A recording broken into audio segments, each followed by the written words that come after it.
አለይኩም ወረህመቱላሂ ወበረካቱ። ውድና ተከበራችሁ ውድ የቻናሌ ቤተሰቦች እንዴት ናቸው? እኔ ሰላም ነኝ አልሐምዱሊላህ። በያላችሁበት ሰላም፣ አንድነት፣ ፍቅር ያምጣልን። በመጀመሪያ ቪዲዮውን ስትጀምሩ ላይክ፣ ሰብስክራይብ፣ ሸር በማድረግ ጀምሩ ማለት ነው።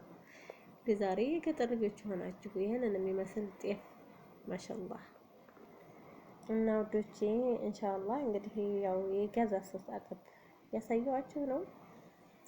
መጀመሪያ ሎሚና ጨው አድርገን እንደዛ አድርገን ትንሽ እንተዋለን ማለት ነው። እና ከዛችሁን ለማጠብ ከፈለጋችሁ ክኒን ፓውደር እና እንትን ሎሚ አድርጋችሁ እንደዚህ ታረጋላችሁ ማለት ነው። ማሻአላህ እንደዛ አድርጋችሁ ማጠብ ትችላላችሁ ማለት ነው። እና ወዶቼ እንግዲህ የቻላችሁ ነገ ሐሙስ ነው። ሁላችሁም በዱዓ አስታውሱኝ። ያ ረብ አባት እናቴን በሰላም እንዳገኛችሁ ሁላችሁም ዱዓ አድርጉልኝ።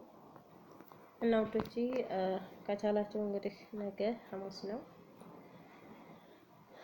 የቻለው መጦም ነው፣ ያልቻለ ደግሞ ለሚጦሙት ወንድሞችን እናስታውሳቸው። ነገ ሐሙስ ነው።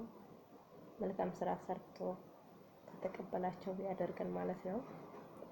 ውድ እህቶቼ እንግዲህ ስሁር ያዘጋጃችሁ ደግሞ ስሁርም ማዘጋጀት የማትችሉ የቻላችሁትን ያልተምርም ሆነ ውሃም ነገር ተጠቀሙ፣ ጠጡ ማለት ነው። ነገ ሐሙስ ነው።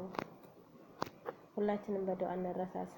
አላህ ሀገራችንን ሰላሙን ያንጣልን፣ ቤተሰብን በሰላም ያገናኘን። ያ ረብ ቤተሰቦቻችንን በሰላም ያገናኘን። በዱዓ እንረሳሳ። ሀገራችንን ሰላም አድርጎ ከቤተሰቦቻችን ጋር ይደብልቀን። የሞቱትን ቤተሰቦቻችን አላህ ሱብሃነሁ ወተዓላ ጀነቱል ፊርደውስ ይወፍቃቸው ያ ረብ።